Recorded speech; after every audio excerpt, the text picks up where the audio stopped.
और आगे बढ़ते हैं। Joe Biden resolve Tibet act पर साइन करने वाले हैं। बिल अमेरिकी संसद में पास हो चुका है।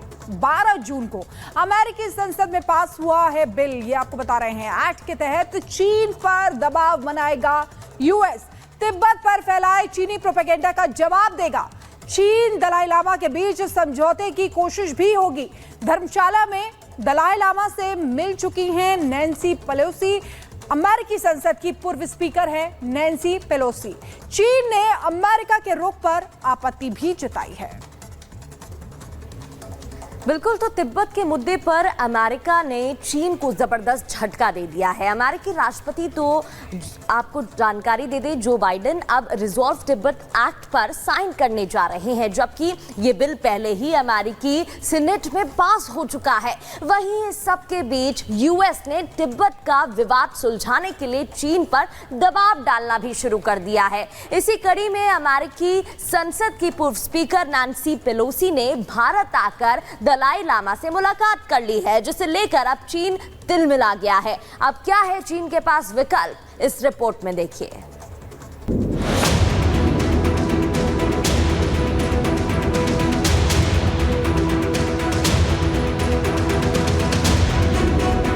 तिब्बत को एक आजाद देश के तौर पर मान्यता देने का मन बना चुके अमेरिका का रुख देखकर ड्रैगन बौखला गया है।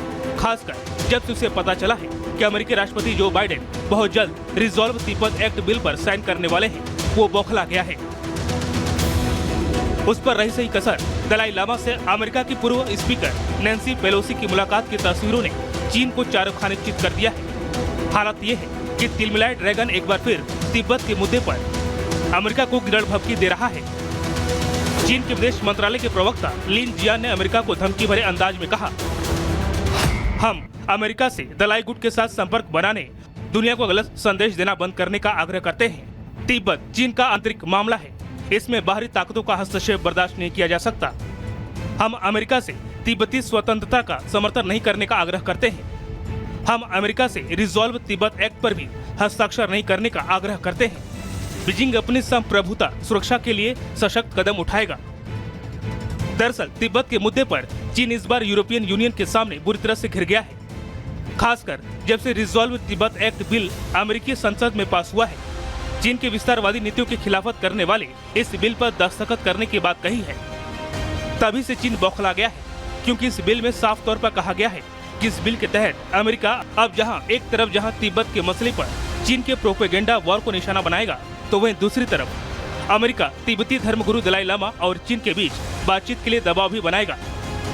और अमेरिका ने इस दिशा में आगे बढ़ने की पहल करते हुए अमेरिकी संसद की पूर्व स्पीकर नैन्सी पेलोसी के नेतृत्व में दलाई लामा से मिलने के लिए एक प्रतिनिधिमंडल भी भेज दिया है, जिसने मंगलवार को हिमाचल प्रदेश के धर्मशाला में न सिर्फ दलाई लामा से इस मुद्दे पर बातचीत की, बल्कि भारतीय अधिकारियों से भी बातचीत की है।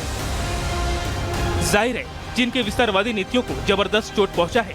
इस बार ड्रैगन डिफेंसिव मोड में है। दुनिया के मानचित्र पर हेरफेर का जो खेल वो लंबे वक्त से खेलता चला आ रहा था, उस पर परमानेंट ब्रेक लगने का टाइम आ गया है।